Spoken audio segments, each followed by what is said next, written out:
Terus bagaimana hubungan dengan anak saya yang sekolah di pesantren, Pak? Ini mau nanya. Jika sudah bersuci atau berwudu, Terima kasih, kemudian Bapak. bersentuhan dengan wudhunya batal. Wudhunya batal. Bismillah, assalamualaikum warahmatullahi wabarakatuh. Alhamdulillah, wassalatu wassalamu ala rasulillah wa ala alihi wa sahbihi wa mawalah amma ba'd. Para pemirsa Fatwa TV, apa kabar semuanya? Tentunya kami berharap para pemirsa selalu dalam keadaan baik, selalu dalam lindungan Allah Subhanahu wa taala. Alhamdulillah. Puji syukur atas kehadiran Allah Subhanahu wa taala. Senang sekali kembali kita berjumpa dalam live interaktif Fatwa TV. Fikih Ibadah bersama guru kita Ustadz Anas Burhanuddin MA Hafizahullah Ta'ala, yang beliau ini merupakan salah satu anggota dari Dewan Fatwa Perhimpunan Al-Irsyad. Kemudian salam dan salam semoga selalu tercurahkan kepada suri taulan kita Rasul tercinta Nabi Muhammad Sallallahu Alaihi Wasallam, juga kepada keluarga beliau, para sahabat dan orang-orang yang mengikuti beliau dengan baik hingga hari kiamat. Dan alhamdulillah pemirsa, Ustadz sudah hadir bersama kita di studio. Kita sapa beliau terlebih dahulu.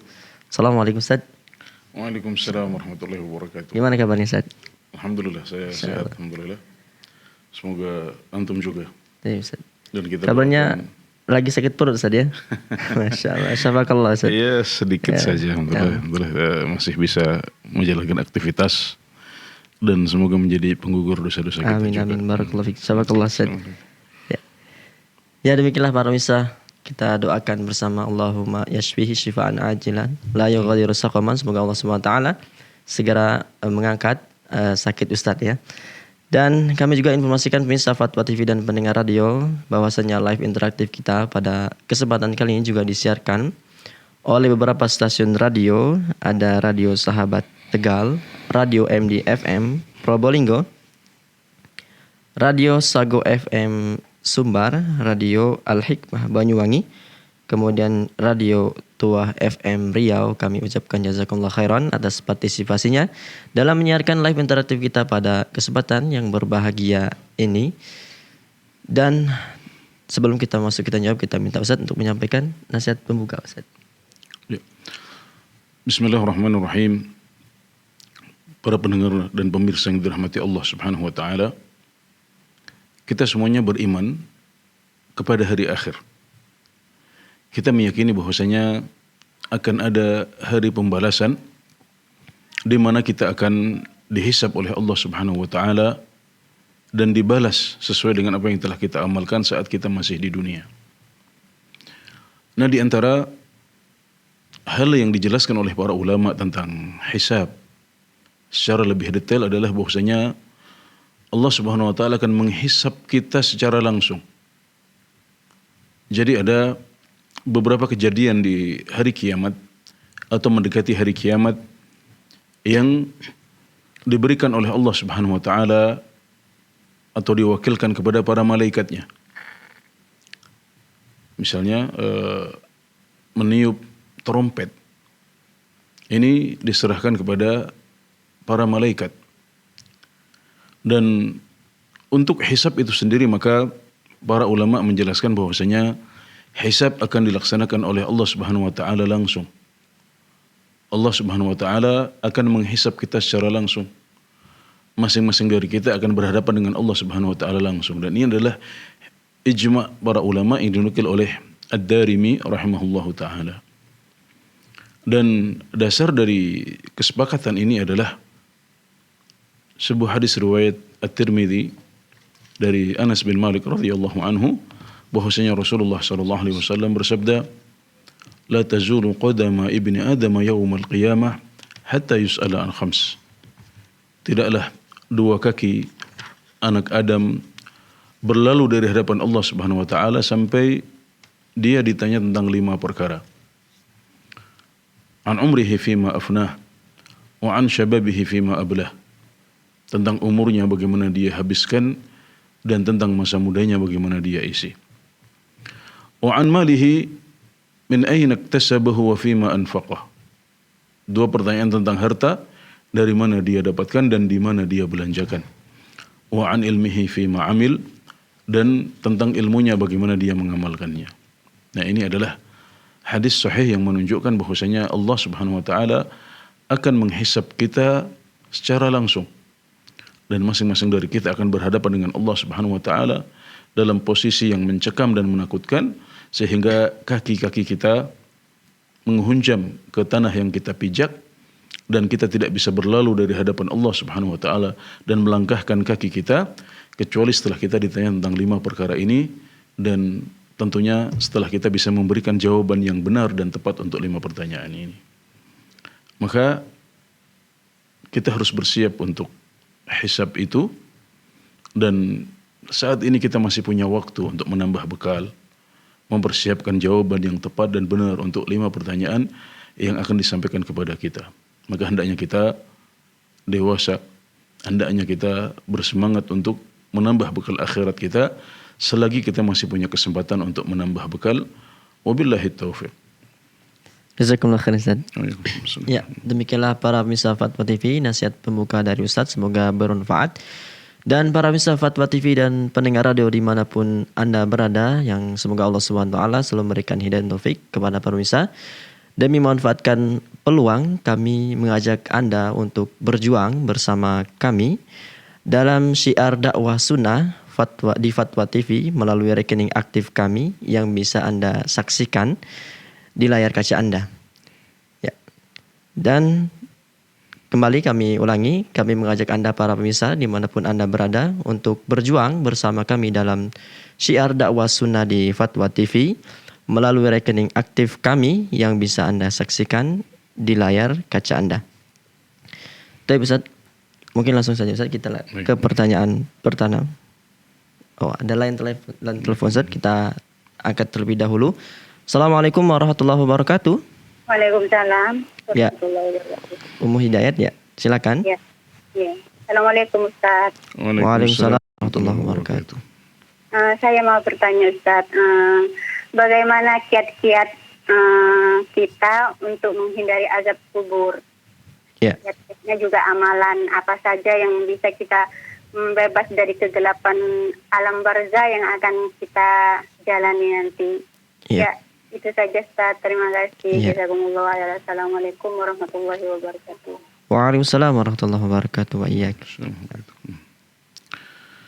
Ya, alam barzakh atau alam kubur adalah alam yang merupakan pembatas antara alam dunia dengan alam akhirat. Ya. Kita akan merasakan dan pasti akan merasakan alam barzakh atau alam kubur ini setelah kita meninggal. Apalagi kalau kita meninggal di waktu yang masih cukup panjang antara waktu meninggalnya kita itu dengan dibangkitkannya hari kiamat. Maka berarti alam barzakh ini akan dialami oleh seseorang di antara kita dalam waktu yang cukup lama. Dan di sana kita sudah merasakan sebagian kenikmatan atau sebagian azab akhirat. Dan kalau kita adalah orang yang telah beriman dan berbuat baik di dunia, maka insya Allah kita sudah bisa merasakan sebagian nikmat akhirat saat kita masih berada di alam kubur. Sebaliknya kalau kita adalah orang yang tidak mau beriman atau orang yang banyak bermaksiat kepada Allah Subhanahu wa taala, maka kita juga akan sudah merasakan siksaan neraka saat kita masih berada di alam barzakh. Ya, maka kita berharap ya kita bisa merasakan kenikmatan alam kubur dan terhindar dari siksaan yang ada di kubur ini. Dan di antara kiat yang bisa kita tempuh ya agar kita bisa terhindar dari azab kubur adalah berdoa dengan doa yang diajarkan oleh Rasulullah sallallahu alaihi wasallam setiap di akhir salat sebelum salam. Ya, Rasulullah sallallahu alaihi wasallam mengajarkan kita sebuah doa yang agung yang insyaallah kita semuanya sudah menghafalnya. Allahumma inni a'udzubika min adzabi jahannam wa min adzabil qabri wa min syarri fitnatil mahya wal mamat wa min syarri fitnatil masiihid dajjal. Yang artinya, ya Allah, sungguh aku berlindung kepadamu dari azab jahannam, juga dari azab kubur, dan dari keburukan fitnah kehidupan dan kematian. Ya, kurang lebih seperti itu kandungan doa yang agung dari Rasulullah sallallahu alaihi wasallam ini.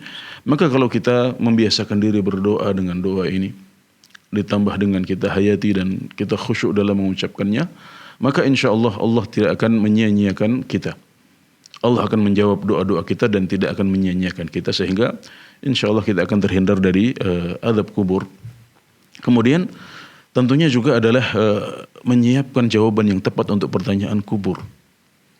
Kita tahu kita akan ditanya tentang siapa Tuhan kita, siapa Nabi kita, dan apa kitab kita, dan apa agama kita, maksud saya. Ada 3 pertanyaan: siapa Tuhanmu, siapa nabimu, dan apa agamamu. Ya, ini adalah pertanyaan yang Allah sudah kasih tahu kisi-kisinya saat kita masih di dunia. Jadi sebuah ujian yang sudah Allah bocorkan sudah. Pertanyaannya apa saja Allah sudah bocorkan. Tapi bukan berarti kemudian pertanyaan itu akan menjadi mudah bagi kita, karena pertanyaan itu tergantung pada amalan kita saat masih di dunia. Kalau kita beriman kepada Allah dengan sebenar-benar iman, kita beriman dengan Rasulullah SAW dengan iman yang tidak main-main, kita benar-benar mengikuti ajaran agama Islam, ya maka insya Allah kita akan bisa menjawab 3 pertanyaan ini dengan baik. Tapi kalau kita tidak melakukan 3 hal itu, ya, tidak beriman kepada Allah, tidak beriman kepada Rasulullah SAW, kita tidak sungguh-sungguh dalam mengimani beliau, atau kita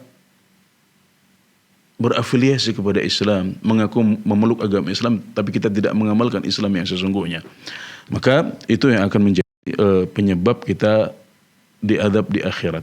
Ya, maka hendaknya kita beriman pada rukun iman, kemudian juga melaksanakan rukun-rukun Islam, dan menjalankan semua perintah agama dan meninggalkan semua larangannya. Insya Allah itu yang akan menjadi penyelamat kita saat di akhirat. Ya. Jadi tidak dengan menghafal, jawabannya pertanyaan pertama adalah Allah, pertanyaan kedua adalah Rasulullah SAW, Nabi Muhammad bin Abdullah, pertanyaan ketiga adalah Islam. Tidak seperti itu. Karena sekedar menghafal, banyak orang yang hafal. Ya, tapi untuk bisa menjawab pertanyaan itu dengan baik, maka kita harus beriman dengan sungguh-sungguh dan mengamalkan Islam dengan sebaik mungkin. Maka kita perlu untuk terus belajar, ya, mendalami agama kita, tidak beribadah kecuali atas dasar ilmu. Setelah kita memiliki ilmunya, kita amalkan apa yang sudah kita pelajari itu.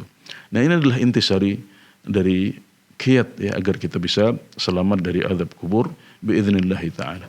Jazakumullah khairan Ustaz. Ya, demikianlah kepada Ummu Hidayat kami ucapkan jazakillah khairul barakallahu fik atas pertanyaannya, dan semoga Allah Subhanahu wa taala selalu memberikan hidayah dan taufik kepada ibu, keluarga, dan para pemirsa. Dan kembali kami mengajak Anda untuk berpartisipasi, bertanya langsung kepada Ustaz dengan menghubungi nomor 0331 544 6087, 0331 544 6087 dengan tema fikih ibadah. Kembali Ustaz, kita bacakan pertanyaan dari Abu Najla di Kalimantan Tengah, Kabupaten Barito Utara. Assalamualaikum warahmatullahi wabarakatuh Ustaz. Waalaikumsalam warahmatullahi wabarakatuh. Izin bertanya, saya apabila kita sholat tahajud 2 rakaat, salam 2 rakaat, sholat tahajud 2 rakaat, 2 rakaat salam, untuk sholat witirnya cukup 1 rakaat atau 3 rakaat Ustaz? Misalkan kita sholat tahajud sebanyak 11 rakaat sudah dengan witirnya. Jazakumullah khairan. Ya, baik. Kalau kita terbiasa melaksanakan qiyamul lail sebanyak 11 rakaat atau 13 rakaat seperti yang dicontohkan oleh Rasulullah SAW, maka kita punya beberapa pilihan variasi. Kita bisa meniatkan 10 rakaatnya adalah sholat tahajud, kemudian witirnya 1 saja, atau sholat tahajudnya 8 rakaat kemudian witirnya 3. Bahkan kalau kita menjadikan tahajudnya misalnya 6 rakaat, witirnya 5, maka ini semuanya boleh. Ini adalah perbedaan yang sifatnya adalah variatif, atau yang dikenal oleh para ulama sebagai ikhtilafut tanawwu, ya, perbedaan yang sifatnya variasi, dan semua variasi itu telah dicontohkan oleh Nabi Muhammad SAW. Beliau kadang-kadang witir dengan 1 rakaat, kadang-kadang witir dengan 3 rakaat, kadang-kadang 5 rakaat, kadang-kadang 7, kadang-kadang 9. Maka ini semuanya pernah dicontohkan oleh Rasulullah SAW. Maka silahkan dilihat mana yang lebih cocok dengan kondisi kita. Ya, itu semuanya bisa dipraktikkan, alhamdulillah. Dan apa yang dilakukan oleh saudara penanya tentang sholat 2 rakaat salam, 2 rakaat salam, ini sudah benar dan itu yang paling afdal insyaallah, yang paling sesuai dengan tuntunan Nabi Muhammad SAW, di mana beliau mengatakan sholatul laili mathna mathna. Salat malam itu 2 rakaat 2 rakaat. Fa idza khasyiya ahadukumul fajr falyutir bi raka'ah. Dan kalau seorang di antara kalian khawatir masuknya waktu subuh, hendaklah dia melaksanakan witir dengan 1 rakaat.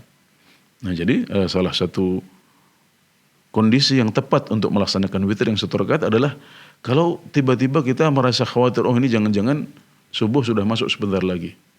Nah, kalau saya witir 3 rakaat waktunya tidak cukup lagi. Maka di situ kita bisa terapkan hadis ini, yaitu dengan mencukupkan diri dengan 1 rakaat witir saja. Ya, ini semoga bisa saling melengkapi dan bisa dipahami dengan baik oleh saudara penanya. Jazakumullah khairan Ustaz. Ya, demikianlah kepada Abu Najla kami ucapkan jazakumullah khairan wa barakallahu fiik atas pertanyaannya. Semoga Allah Subhanahu wa taala selalu memberikan hidayah dan taufik kepada Bapak, keluarga dan para pemirsa semuanya. Kembali Ustaz, kita bacakan pertanyaan dari Denny Kusuma Fajri di Jawa Timur, Kabupaten Bojonegoro. Assalamualaikum warahmatullahi wabarakatuh Ustaz. Waalaikumsalam warahmatullahi Izin bertanya, bagaimana hukumnya jika di tahiyat awal salah duduk tawarruk, baik saat sholat sendiri maupun berjamaah? Apakah harus melakukan sujud sahwi Ustaz? Ya, baik. Saat kita melaksanakan sholat yang jumlah rakaatnya 3 atau 4, maka sunnahnya adalah saat kita duduk di tasyahud awal, kita duduk dengan cara iftirash. Ya, iftirash artinya adalah dengan menjadikan kaki kita sebagai alas duduk. Ya. Seperti yang kita kenal, ya, umumnya masyarakat Indonesia, karena kita banyak yang belajar madhab Syafi'i dan mengamalkannya, maka biasanya mereka di tasyahud yang pertama itu duduknya adalah duduknya adalah iftirash maksud saya. Yaitu dengan menjadikan kaki kita sebagai farsh atau sebagai landasan untuk duduk. Jadi ini yang dicontohkan oleh Nabi Muhammad SAW. Sedangkan duduk di tasyahud akhir, yaitu di rakaat ketiga atau rakaat keempat, bentuknya adalah tawarruk. Tawarruk artinya adalah duduk di atas warik. Warik adalah pantat kita. Ya. Jadi kita menjadikan pantat kita sebagai alas. Ya. Jadi pantat kita langsung menyentuh lantai atau sajadah tempat kita sholat. Nah, ini juga adalah sesuatu yang sudah sangat masyhur, ya, sudah sangat masyhur di kalangan umat Islam di Indonesia. Dan itu adalah sunnah, ya, itu adalah sunnah yang dicontohkan oleh Nabi Muhammad SAW. Namun ini bukan suatu kewajiban, ini sifatnya sunnah saja. Jadi kalau terbalik, ya, misalnya kita di rakaat di tasyahud awal kita justru malah tawarruk, di tasyahud akhir justru kita malah iftirash, ya, maka ini hanya meninggalkan sesuatu yang sifatnya sunnah, maka tidak perlu untuk mengerjakan sujud sahwi. Alhamdulillah. Ya. Yang diganti dengan sujud sahwi adalah kewajiban-kewajiban sholat, atau yang dikenal dalam madhab Syafi'i sebagai sunnah ab'ad. Seperti misalnya meninggalkan tasyahud awal. Ya, seperti itu baru dikenakan sujud sahwi. Ya, adapun meninggalkan sesuatu yang sifatnya sunnah atau sunnah hay'ah dalam istilah madhab Syafi'i, maka ini tidak ada konsekuensi sujud sahwinya. Alhamdulillah. Ya, baik. Jazakumullah khairan Ustaz. Demikianlah kepada Bapak Denny Kusuma Fajri, jazakumullah khairan wa barakallahu fiik atas pertanyaannya. Ada penelpon yang bergabung Ustaz. Kita sapa terlebih dahulu, ada Bapak Kadan di Cianjur. Assalamualaikum warahmatullahi wabarakatuh. Waalaikumsalam warahmatullahi wabarakatuh. Ya, silakan Bapak. Ya, assalamualaikum Pak Ustadz Anas. Ya, waalaikumsalam warahmatullahi wabarakatuh. Saya menanyakan tentang ciri balik seseorang, Ustadz. Ya. Jadi ada beberapa pertanyaan tentang hal ini. Yang pertama, kalau laki-laki dari sisi umur kan 15 tahun, Ustadz. Kalau perempuan apakah benar 9 tahun atau bagaimana, Ustadz? Itu yang pertama. Ya. Yang kedua, Kemudian tanda cirinya itu kan tumbuh bulu kemaluan Ustaz. Jadi apakah bulu yang halus ataupun yang kasar Ustaz? Dan juga apakah jadi patokan bulu seperti bulu ketiak ataupun bulu kumis Ustaz? Iya. Cukup Yang Bapak. ketiga, yang satu lagi, apakah ketika seseorang anak belum usia 15 tahun, cuman dia bermimpi berhubungan badan, cuman nggak keluar mani, apakah itu termasuk sudah balik Ustaz? Iya. Cukup Bapak. Ya. Syukur Ustaz, jazakumullah khair. Wa iyyakum. Assalamualaikum warahmatullahi wabarakatuh. Waalaikumsalam warahmatullahi wabarakatuh. Ya, baik. Jadi tanda baligh itu ada 4 ya. Tanda baligh itu ada 4. Yang 3 itu berlaku untuk laki-laki dan perempuan. Sedangkan yang 1 berlaku khusus untuk para wanita saja. Ya, adapun yang berlaku untuk 2 jenis kelamin, laki-laki dan perempuan adalah yang pertama mimpi basah ya. Ya, ini mimpi yang membuat seseorang akhirnya keluar mani. Ya, sehingga hal itu mewajibkan mandi baginya ya. Dia harus mandi wajib setelah itu. Kemudian yang kedua adalah tumbuhnya rambut yang kasar pada kemaluan. Ya, kemudian yang ketiga adalah mencapai umur 15 tahun. Nah, jadi kalau ada salah satu tanda ini yang sudah terwujud ya, tidak harus ketiga-tiganya terwujud. Salah satu saja maka itu sudah cukup untuk dianggap sebagai tanda baligh. Misalnya ada seorang anak laki-laki yang umurnya baru 12 tahun, tapi dia sudah mimpi basah, maka berarti dia sudah baligh. Ada anak yang umurnya masih 13 tahun, tapi dia sudah muncul rambut kasar pada kemaluannya, maka berarti dia juga sudah baligh. Atau ada anak laki-laki lain yang dia belum mimpi basah, dia juga belum tumbuh rambut di kemaluannya, tapi dia sudah mencapai umur 15 tahun. Maka dia juga dihukumi sebagai anak yang sudah baligh. Ya, demikian juga dengan tanda yang keempat yang khusus berlaku untuk para wanita, yaitu haid. Ya. Jadi di zaman kita ada sebagian anak SD ya, yang umur 9 tahun sudah haid. Ya, umur 10 tahun sudah haid. Ya, maka hal ini berbeda dari zaman ke zaman, dari negeri ke negeri. Ya. Dan bahkan para ulama menjelaskan bahwasanya kondisi panas ya, kondisi cuaca dan iklim suatu negara pun bisa berpengaruh kepada cepatnya seorang muslim ya, atau seorang individu untuk mencapai baligh ya. Nah, jadi 4 tanda ini salah satu di antaranya sudah cukup ya untuk disebut sebagai atau dihukumi sebagai seorang yang sudah baligh ya. Jadi untuk wanita memang ada sebagian yang 9 tahun sudah baligh, tapi bukan umurnya yang dijadikan acuan. Kalau salah satu tanda ini sudah muncul saat dia di umur 9 tahun. Seperti yang sering kita dengar ada sebagian anak SD yang di umur 9 tahun atau 10 tahun sudah haid ya. Maka berarti patokannya bukan umurnya tapi adalah haidnya itu. Adapun umur yang dipakai adalah patokan umur 15 tahun juga. Karena pada dasarnya hukum Islam itu berlaku untuk laki-laki dan perempuan. Kecuali yang ada dalil khusus yang menunjukkan bahwasanya perempuan berbeda hukum dengan laki-laki, maka saat itu kita katakan hukumnya berbeda. Tapi pada dasarnya hukumnya sama. Ya, makanya kita katakan 3 tanda pertama itu berlaku untuk semuanya. Karena memang tidak ada dalil khusus yang menunjukkan bahwasanya wanita berbeda dalam 3 tanda yang pertama. Sedangkan haid kita khususkan untuk wanita karena memang hanya wanita yang mengalami haid, sedangkan kaum pria tidak mengalaminya. Ya, kemudian tentang mimpi basah ya, tentang mimpi atau ihtilam, yang dimaksud adalah mimpi yang membuat seseorang itu mandi wajib ya. Mimpi yang mewajibkan mandi yaitu mimpi yang membuat seseorang keluar mani. Ya, tidak hanya sekedar mimpi melihat sesuatu yang indah atau mimpi bersenggama saja ya, tapi harus ada keluar mani di situ ya. Karena kita kadang-kadang mengalami hal seperti itu tapi tidak tidak basah ya, tidak keluar mani, maka yang seperti itu tidak memiliki hukum ya. Bagi orang yang sudah baligh maka dia tidak wajib untuk mandi, dan bagi orang yang belum baligh maka dia tidak dihukumi baligh meskipun sudah mimpi bersenggama tapi tidak keluar mani ya. Demikian, semoga bisa dipahami oleh Pak Kadan dan para pemirsa kita dengan baik. Ya. Jazakumullah khairan Ustaz. Demikianlah kepada Bapak Kadan, semoga bermanfaat dan semoga Allah Subhanahu wa taala selalu memberikan hidayah dan taufik kepada Bapak, keluarga dan para pemirsa semuanya. Kembali kami mengajak Anda para pemirsa Fatwa TV dan pendengar radio untuk bertanya, berpartisipasi secara langsung kepada Ustadz dengan bertanya dengan menghubungi nomor 0331 544 6087, 0331 544 6087, dan tentunya kami harapkan pertanyaan bersesuaian dengan tema kita pada kesempatan kali ini, yaitu fikih ibadah.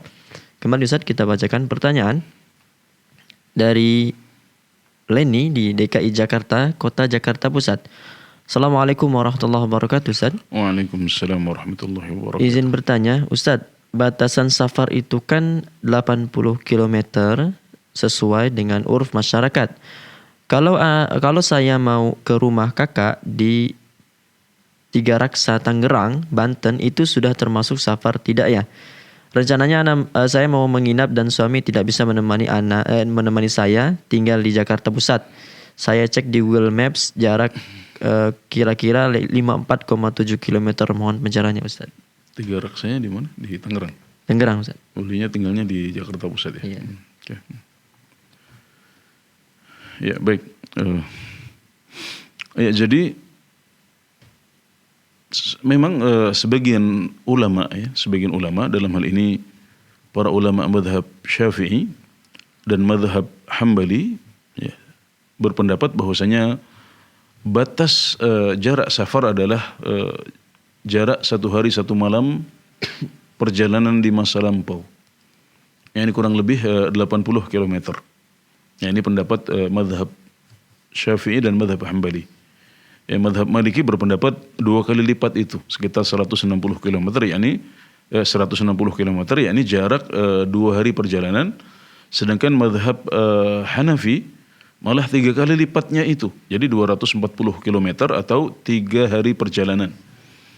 Ya, ini adalah pendapat dari mazhab yang 4. Jadi ini bukan pendapat yang disepakati oleh para ulama, tapi di kalangan 4 mazhab pun ada perbedaan yang cukup mencolok seperti itu. Dan yang lebih kuat wallahu taala alam adalah pendapat yang tidak membatasi. Ya, di mana pendapat ini mengatakan tidak ada batasan jarak safar ya dengan jarak tertentu. Tapi yang dijadikan rujukan adalah urf ya atau adat istiadat yang berkembang di suatu masyarakat. Artinya kalau di daerah ibu ya orang mengatakan bahwasanya jarak antara Jakarta Pusat dengan Tiga Raksa di Tangerang adalah jarak safar, maka berarti itu safar. Sebaliknya kalau orang di sana mengatakan itu bukan jarak safar, kita belum boleh membatalkan puasa pada jarak seperti itu. Kita belum boleh untuk mengqashar salat dalam jarak seperti itu, maka urf atau kebiasaan orang yang berlaku di sana itulah yang dijadikan patokan. Kenapa? Karena dalam beberapa hadis sahih dari Rasulullah SAW maupun dalam beberapa athar yang sahih dari para sahabat disebutkan bahwasanya Nabi mengqashar salat dalam jarak yang lebih pendek dari itu. Ya, beliau disebutkan mengqashar salat dalam jarak 50 km, dalam jarak 15 km, bahkan ada athar yang menyebutkan bahwasanya sebagian sahabat mengqashar salat dalam jarak 5 km saja. Ya, ini adalah jarak yang sangat pendek, tapi pada masa itu ya ketika orang tidak memiliki kendaraan seperti yang ada di zaman kita ya, maka itu adalah jarak yang cukup jauh ya, 5 km ya. Jalan kaki itu lumayan jauh ya. Maka disebutkan bahwasanya ada sebagian sahabat, dalam hal ini Abdullah bin Umar, yang mengqashar salat dalam jarak 5 km, kurang lebih 5 km. Nah, jadi ada banyak hadis dan athar yang menunjukkan bahwasanya Rasulullah SAW dan para sahabat mengqashar salat di jarak yang kurang dari 80 km. Ya, maka kita bisa melihat kebiasaan di sana seperti apa ya. Nah, kalau seandainya tidak ada kebiasaan yang berkembang di masyarakat tempat ibu tinggal, maka tidak masalah ya ibu memakai pendapat, misalnya pendapat madhab Syafi'i atau madhab Hambali yang memang banyak diikuti oleh umat Islam di Indonesia. Kemudian menjadikan 80 km sebagai patokan, ya, sebagai patokan. Tidak masalah seperti itu. Tapi kalau ada adat atau urf yang berkembang di sana, maka itulah yang dijadikan patokan. Ya. Kalau masyarakat di sana melihat, pergi ke Tangerang itu termasuk safar misalnya, ya, maka itulah yang dipakai sebagai acuan. Ya, maka berarti perjalanan ibu ke sana termasuk safar. Ya, maka itu membutuhkan mahram dan di sana Anda boleh mengqashar salat Anda. Ya, jadi yang dijadikan patokan adalah urf atau kebiasaan yang berkembang di suatu masyarakat. Tapi kalau tidak ada urf yang bisa kita jadikan acuan, maka tidak masalah ibu menjadikan acuannya pendapat madhab Syafi'i dan madhab Hambali dalam hal ini. Ya, demikian, semoga bisa dipahami dengan baik. Jazakumullah khairan Ustaz. Demikianlah Ibu Leni di Jakarta. Semoga bermanfaat dan semoga Allah Subhanahu wa taala selalu memberikan hidayah dan taufik kepada ibu, keluarga dan para pemirsa semuanya. Kembali kami mengajak Anda dalam sisa waktu yang ada ini untuk bertanya secara langsung kepada Ustadz dengan menghubungi nomor 0331 544 6087, 0331 544 6087. Kembali Ustadz, kita bacakan pertanyaan dari hamba Allah di Kalimantan Barat, Kabupaten Kuburaya. Assalamualaikum warahmatullahi wabarakatuh Ustaz. Waalaikumsalam warahmatullahi wabarakatuh. Apa hukum menggulung ujung celana agar tidak isbal ketika di luar sholat? Ya baik, menggulung celana atau pakaian kita dilarang saat kita mengerjakan sholat. Ya, dalam sebuah hadis riwayat Al-Bukhari dan Muslim, Nabi Muhammad SAW bersabda, Umirtu an asjuda ala sab'ati a'zum wa alla akuffa thawban aw sya'ran. Ya, sekali lagi, Umirtu an asjuda ala sab'ati a'zum wa alla akuffa thawban aw sya'ran.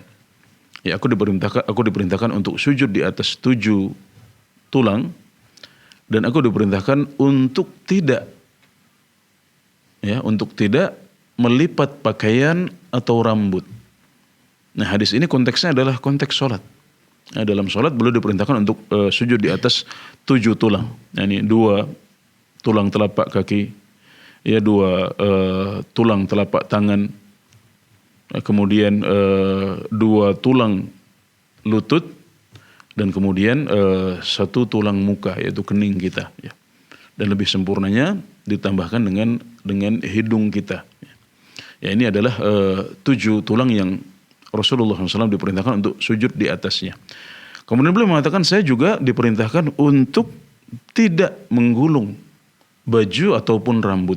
Ya, jadi ini juga konteksnya dalam sholat, ya. Maka para ulama di antaranya Al-Imam An-Nawawi rahimahullahu taala menukilkan ijma atas makruhnya menggulung pakaian dan menggulung rambut saat sedang sholat.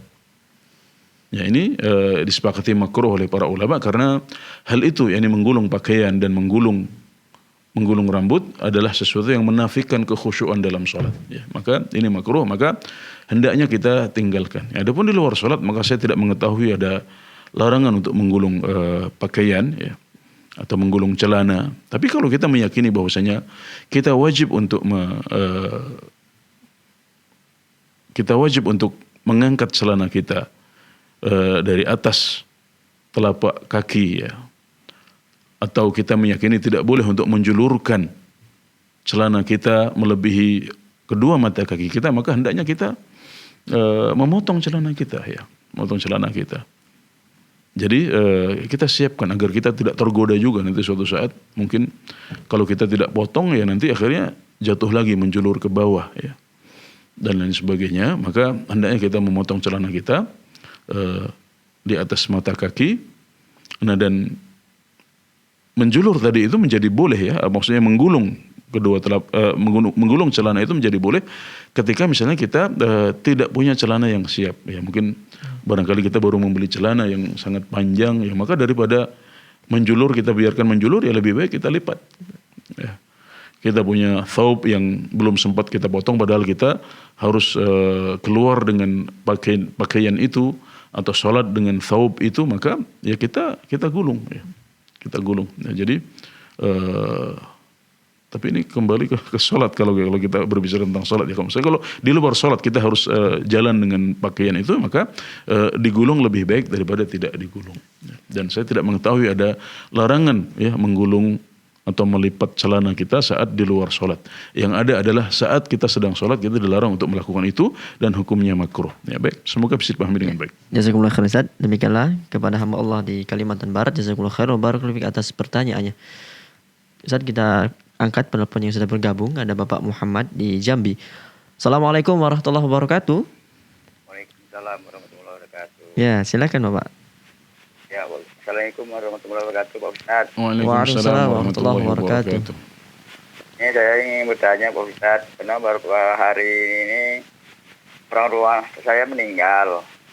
Ya. Jadi saya pesan dengan anak-anak jangan diselenggarakan seperti orang-orang biasaan, kata saya kan, karena saya sudah hijrah, benar-benar hijrah nih Pak Ustadz. Ya. Jadi tidak mengikuti ritual-ritual seperti yang 3 hari, 7 hari sampai 50 hari, sampai 100 Pak Ustadz. Ya. Tapi anak bersekukuh untuk melaksanakan sampai malam ini. Terus itu ada yasinan, tahlilan di rumah, tapi saya tidak pernah ikut. Maka saya ikut berdosa itu Pak Ustaz. Ya. Berdosa karena apa? Karena membiarkan maksudnya? Ya karena sudah saya cegah, tapi ya. Iya baik, oke. Ya. Assalamualaikum warahmatullahi wabarakatuh. Waalaikumsalam warahmatullahi wabarakatuh. Ya baik, jadi di antara konsekuensi keimanan kita kepada Rasulullah SAW dan konsekuensi syahadatain kita, ya terutama syahadat anna Muhammadar Rasulullah, syahadat yang kedua. Di antara konsekuensinya adalah kita tidak beribadah kecuali dengan apa yang disyariatkan oleh Rasulullah SAW. Wa alla yu'badallahu illa bima syara'. Jadi kita tidak beribadah kepada Allah kecuali dengan cara yang diajarkan oleh Rasulullah SAW. Kalau seandainya semua upacara ini, peringatan seputar kematian ini adalah kebaikan dan dicintai oleh Allah Subhanahu Wa Taala, maka niscaya Rasulullah SAW yang akan mengajarkannya dan menjelaskannya pertama kali. Tapi apakah hal seperti itu ada? Jawabannya tidak ada. Nabi sudah mengajarkan kepada kita cara merawat jenazah, ya, cara menggafani jenazah, memandikannya, menguburnya, kemudian mendoakannya. Ini semuanya sudah dicontohkan oleh Nabi Muhammad SAW. Ya. Maka hendaknya kita berusaha untuk menepati sunnah beliau. Tidak menambah-nambah ajaran Islam ini dengan apa yang tidak ada contohnya dari Nabi Muhammad SAW. Dan apa yang Bapak lakukan sudah benar.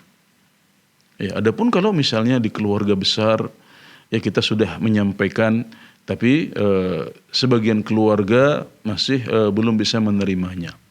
Sehingga terjadilah apa yang disebutkan oleh Bapak Muhammad tadi. Ya.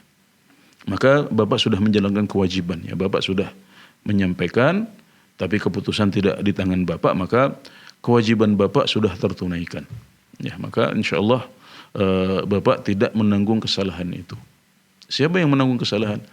Yang menanggung kesalahan adalah orang yang tidak mencegah, tidak menyampaikan, tapi justru malah radhiya wa taba, seperti yang disebutkan oleh Nabi Muhammad SAW. Dia ridha, bahkan mengikuti dan meramaikan. Ya, maka inilah yang akan terkena pertanyaan, ya, dan tanggung jawab oleh Allah Subhanahu Wa Taala. Ya.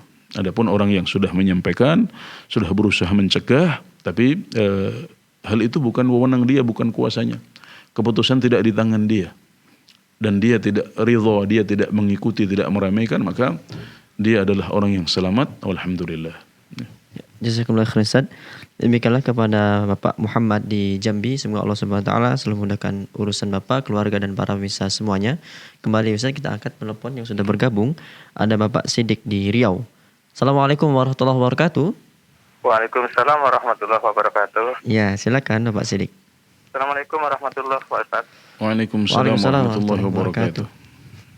Ini dengan Sidik di Rio, saya mau ada 2 pertanyaan Pak Ustadz. Iya. Pertanyaan yang pertama, ketika waktu sholat subuh, Ya. itu saya di masjid kadang azan sendiri, qomat sendiri, imam sendiri, makmum sendiri. Jadi Ya. hanya sendirian ketika waktu subuh. Apakah Ya. boleh mengeraskan bacaan seperti ketika sholat sedang menjadi imam, atau harus disirkan semuanya seperti sholat sendirian? Andai kata dikeraskan itu bacaannya boleh apa tidak, Pak Ustadz? Yang pertama. Yang kedua, ketika sholat itu di waktu subuh itu banyak nyamuk, dan kadang di tangan itu ada nyamuk, saya teplek terbunuh itu. Bagaimana hukumnya membunuh nyamuk di dalam sholat, Pak Ustadz? Iya, cukup Bapak. Itu pertanyaannya, Pak Ustadz. Ya, Assalamualaikum warahmatullahi wabarakatuh. Waalaikumsalam warahmatullahi wabarakatuh. Silakan. Ya, baik. Masya Allah ya, ini sebuah kisah yang membuat kita prihatin ya. Ada masjid-masjid yang Tidak ada di jawab. situ azan dikumandangkan, ya iqamat dikumandangkan, tapi tidak ada yang menjawab. Ya. Ini adalah sesuatu yang memprihatinkan, dan kita berharap ya semoga umat Islam sadar bahwasanya kejayaan mereka itu tergantung pada sejauh mana mereka kembali kepada ajaran Allah Subhanahu wa taala. Iya, kejayaan mereka itu saat mereka menegakkan sholat di masjid-masjid, ya. Saat mereka memenuhi masjid-masjid ya dengan jamaah yang besar dan ramai. Ya. Adapun kalau kita malas-malas untuk datang ke masjid, maka ini adalah sebuah ciri kemunduran umat Islam. Tapi intinya kembali kepada pertanyaan yang ditanyakan ya, kalau Bapak akhirnya sholat sendiri di situ, maka tetap disyariatkan untuk membacanya dengan keras ya, karena sholat subuh itu sunnahnya adalah dikeraskan ya. Maka meskipun kita sholatnya sendiri, maka tetap disunahkan untuk dikeraskan ya. Tapi ini hukumnya sunnah dan tidak wajib ya. Jadi silahkan dikeraskan, dan tidak masalah Anda mengeraskan sholat Anda ketika sholat subuh meskipun Anda sholat sendiri, walhamdulillah. Kemudian yang kedua tentang membunuh nyamuk saat kita sholat, maka ini adalah gerakan kecil yang dilakukan karena keperluan. Ya. Karena nyamuk kalau kita biarkan, ya maka berarti nyamuk ini akan mengganggu sholat kita, mengganggu kekhusyuan kita. Bahkan bisa jadi juga akan mengakibatkan penyakit pada badan kita. Ya. Maka tidak masalah kita menepuk ya nyamuk saat kita sedang sholat, dan itu tidak membatalkan sholat kita, karena ini adalah gerakan kecil yang dilakukan untuk keperluan ya, bukan untuk sia-sia, untuk tanpa alasan, tapi ini untuk keperluan dan untuk maslahat sholat, maka itu tidak membatalkan sholat kita. Bahkan para ulama menjelaskan ya, kalau kita membunuh seekor ular sekalipun yang mengganggu saat kita sholat, maka itu tidak membatalkan sholat kita ya. Selagi kita tidak perlu untuk menghadap kita tidak perlu untuk membelakangi kiblat ya, maka itu tidak membatalkan sholat kita ya. Maka menepuk nyamuk ya tentunya lebih boleh ya. Kalau membunuh ular saja karena bahaya diperbolehkan, maka apalagi sekedar menepuk nyamuk dan membunuhnya, maka itu tidak membatalkan sholat kita, alhamdulillah. Jazakumullah khairan Ustaz. Ya, demikianlah Bapak Sidik di Riau. Semoga Allah Subhanahu wa taala selalu memberikan hidayah dan taufik kepada Bapak, keluarga dan para pemirsa semuanya. Kembali kita angkat telepon yang bergabung Ustaz. Ada Umu Yodi di Pekanbaru. Assalamualaikum warahmatullahi wabarakatuh. Waalaikumsalam warahmatullahi wabarakatuh. Ya, silakan. Ya, Assalamualaikum Ustaz. Waalaikumsalam warahmatullahi wabarakatuh. Izin melanjutkan pertanyaan dari member WhatsApp di Rosa Ustaz. Yang pertama itu, Ana berangkat safar itu setelah zuhur. Jadi bolehkah Ana mengkodo dan menjamak sholat zuhur dan asar? Kami belum mulai berangkat. Baik. Kemudian ketika sholat maghrib masuk, kami sekitar 2 jam lagi akan sampai di rumah. Apakah boleh di rumah saja nanti kita menjamak dan mengkodo sholat maghrib dan isya? Ya. Menjamak dan mengqashar mungkin maksudnya ya Umi. Ya, Ya. sholat maghrib dan isya. Ya. Terus yang kedua Ustaz, mengenai rambut. Kan sebaik-baiknya kan rambut itu dipanjangkan bagi wanita. Rambutnya rusak, maksud rusak itu suka rontok, banyak rontok. Kalau dipanjangkan itu rapuh. Ya. Kalau seandainya dipotong sebahu itu boleh tidak? Gitu. Ya. Itu aja Ustaz pertanyaannya. Ya. Ya, syukron, jazakallah khairan. Assalamualaikum. Waalaikumsalam warahmatullahi wabarakatuh. Silakan. Ya, baik, yang pertama tentang menjamak sholat sebelum berangkat safar. Ya, ini dicontohkan oleh Rasulullah sallallahu alaihi wasallam. Sallallahu alaihi wasallam. Disebutkan dalam hadis yang sahih bahwasanya kana Rasulullah sallallahu alaihi wasallam idza irtahala kana Rasulullah sallallahu alaihi wasallam idza irtahala qabla an tazigha asy-syams shalla adh-dhuhra wal 'ashra jami'an thumma rakib. Rasulullah SAW itu jika beliau jika beliau berangkat beliau berangkat safar sebelum jika beliau berangkat safar sebelum zawalus syams sebelum tergelincirnya matahari, maka beliau akan mengakhirkan zuhur dan asar ketika sudah masuknya waktu asar. Jadi beliau berangkat dahulu, tidak sholat di rumah, baru nanti beliau akan menjamak zuhur dan asar ketika sudah masuk waktu asar di tengah jalan. Bagaimana caranya? Caranya dengan dijamak dan diqashar. Wa kana idza irtahala ba'da an tazigha asy-syams shalla dhuhra wal 'ashra jami'an thumma rakib. Sebaliknya kalau beliau berangkatnya itu setelah tergelincirnya matahari, setelah waktu zuhur, maka beliau memulai dengan sholat zuhur dan asar dulu, baru kemudian beliau berangkat. Artinya apa? Beliau sudah menjamak sholat di rumah beliau. Beliau sudah menjamak sholat ketika belum safar. Tapi catatannya adalah tidak boleh qashar di sini karena beliau belum keluar dari negeri beliau, belum keluar dari desa atau kota beliau.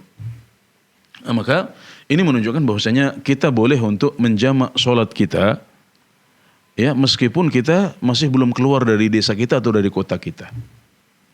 Ya silahkan dijamak antara dua waktu sholat, tapi jangan diqashar karena belum boleh qashar. Qashar itu alasannya adalah karena safar. Anda belum safar sekarang. Kalau sudah keluar kota, nanti baru boleh qashar. Di rumah Anda yang dibolehkan adalah jamak. Seperti yang dicontohkan oleh Nabi Muhammad SAW. Kemudian yang kedua tentang orang yang sudah melakukan perjalanan, dia tahu bahwasanya setelah 2 jam dia akan sampai nanti di rumahnya. Maka apakah masih boleh untuk sengaja tidak sholat pada waktunya, tidak sholat pada waktu masing-masing, tapi menjamak sholatnya ketika nanti sudah sampai di rumah saja. Karena mungkin pertimbangan repot di jalan, harus berhenti, apalagi ibu-ibu ini sering pengalaman kami pribadi kalau diajak untuk sholat di jalan, nanti sajalah ketika sudah sampai di rumah saja, lebih mudah, lebih santai dalam urusan aurat dan lain sebagainya. Jawabannya boleh.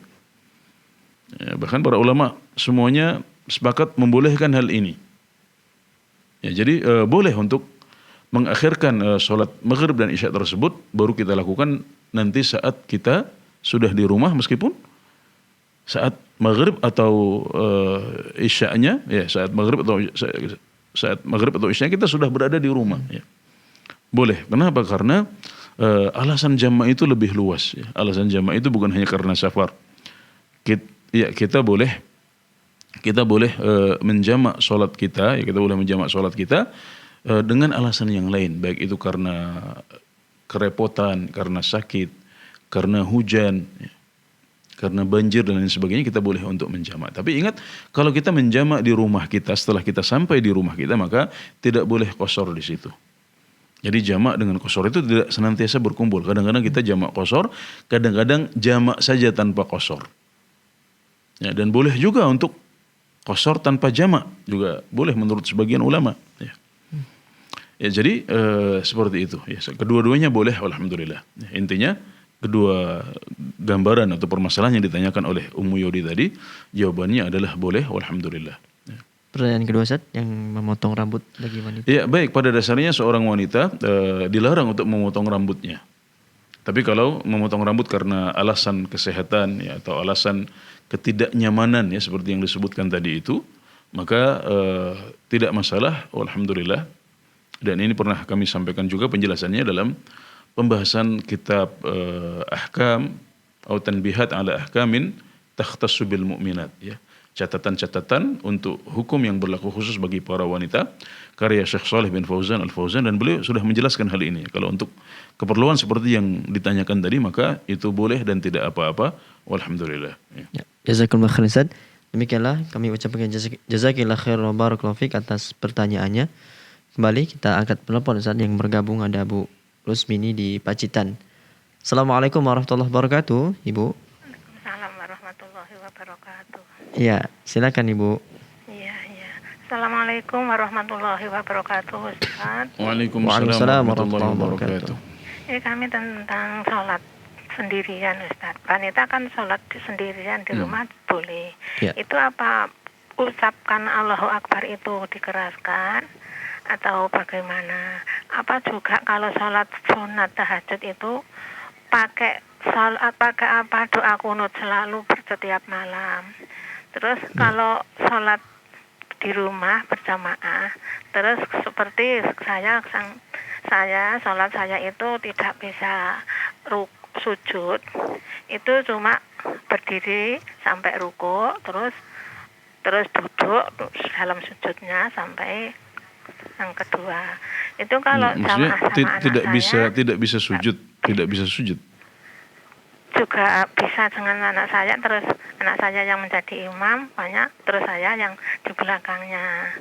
Terus kalau ibu saya itu sudah 1,5 tahun lebih, Ustaz. Kalau salatnya itu ya gimana ya, jamak hakiki, kadang-kadang juga jamak suri. Itu kalau diingatkan itu sholat duhur umpamanya sudah salat, terus bentar lagi azan itu disuruh sholat asar, ya nanti aja lah, nanti batal, ya ndak apa-apa batal, begitu jawabnya. Juga kadang-kadang itu belum dibenahi pakaiannya, itu sudah sholat, rambutnya juga terbuka. Terus saya mengingatkan, kalau belum waktunya, ya masa sudah sholat, ya ndak apa-apa, sholat aja, itu bilangnya. Terus maksud saya, tanggung jawab saya itu bagaimana, Ustadz? Ya sebenarnya sudah bisa dikatakan uzur, tapi saya merasa bertanggung jawab. Apa setiap sholat itu harus uzur dahulu? Apa bisa dijamak seperti yang dijelaskan Ustadz? Terima kasih. Jazakallahu khairan. Assalamualaikum warahmatullahi wabarakatuh. Waalaikumsalam warahmatullahi wabarakatuh.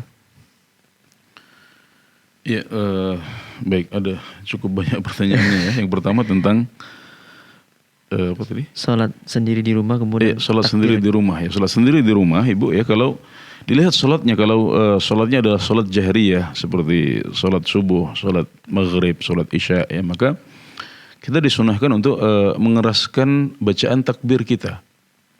Ya, dikeraskan karena Ibu juga salatnya di rumah, tidak ada pria asing di situ. Tapi kalau salatnya adalah salat sirriyah seperti salat duhur dan asar ya, maka mengucapkan takbirnya juga disirkan ya. Itu adalah sunnah yang dicontohkan oleh Nabi Muhammad SAW. Ya. Yang kedua, ketika sholat malam itu apakah harus kunut? Witir, harus kunut ya. Ya baik, tentang kunut dalam sholat witir ya, ini hukumnya adalah sunnah. Ya, hukumnya adalah sunnah. Jadi tidak masalah kita membaca kunut dalam setiap witir kita, karena hadis tentang witir ini ya kontroversinya tidak seperti kunut subuh ya. Jadi hadisnya ada di Sahih Muslim. Maka ini jelas adalah hadis yang sahih. Maka para ulama berpendapat bahwasanya dianjurkan ya, disunnahkan untuk melaksanakan kunut witir. Tapi hukumnya sunnah dan tidak masalah kita tinggalkan sesekali ya. Tapi kalau kita mau terus-menerus membaca kunut juga bagus, alhamdulillah. Yang ketiga, Ustaz, ketika sholat tidak mampu berdiri tadi, Ustaz. Ya.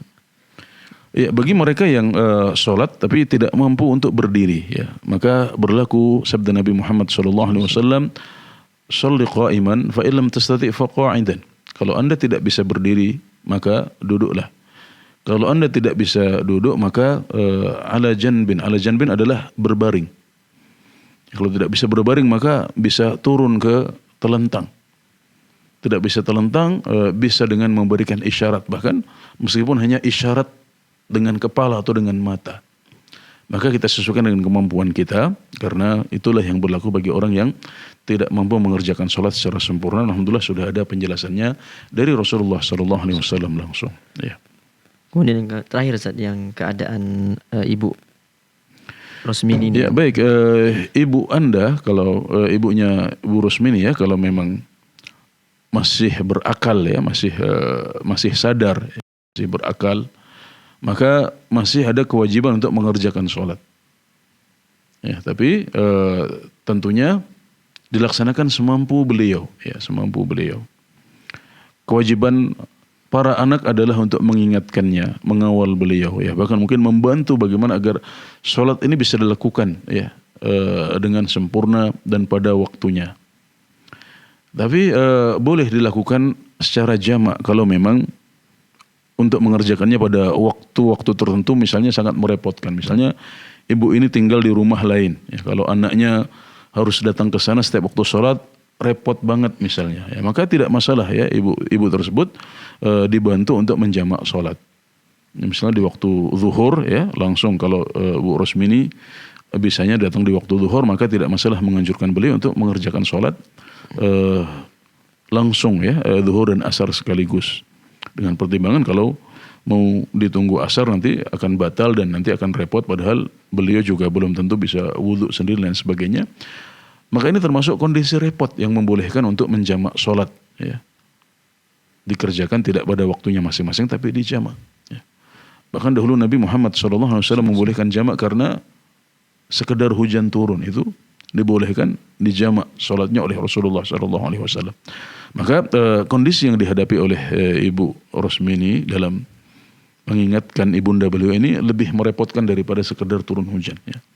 Atau mirip-mirip lah kira-kira kondisinya. Yang jelas ada masyaqqah di situ, maka itu membolehkan untuk menjamak sholat. Alhamdulillah. Yang jelas ibu berusaha untuk semampu mungkin ya mengingatkan, dan tidak masalah sholatnya kadang-kadang dijamak jika memang repot untuk dikerjakan pada waktunya masing-masing. Alhamdulillah. Jazakumullah khair, Ustaz. Ya, demikianlah kepada Abu Rosmini di Pacitan. Kami ucapkan jazakallahu khair wa barakallahu fik atas pertanyaannya. Dan semoga Allah SWT memudahkan urusan ibu, memberikan kesehatan kepada ibu, keluarga dan para pemirsa semuanya. Dan alhamdulillah, Ustaz, tadi adalah pertanyaan terakhir kita, Ustaz, pada perjumpaan kali ini. Jazakumullah khairan atas waktu dan ilmunya, Ustaz, dan semoga di lain kesempatan kita kembali berjumpa, Ustaz. Amin. Barakallahu fikum. Barakallah.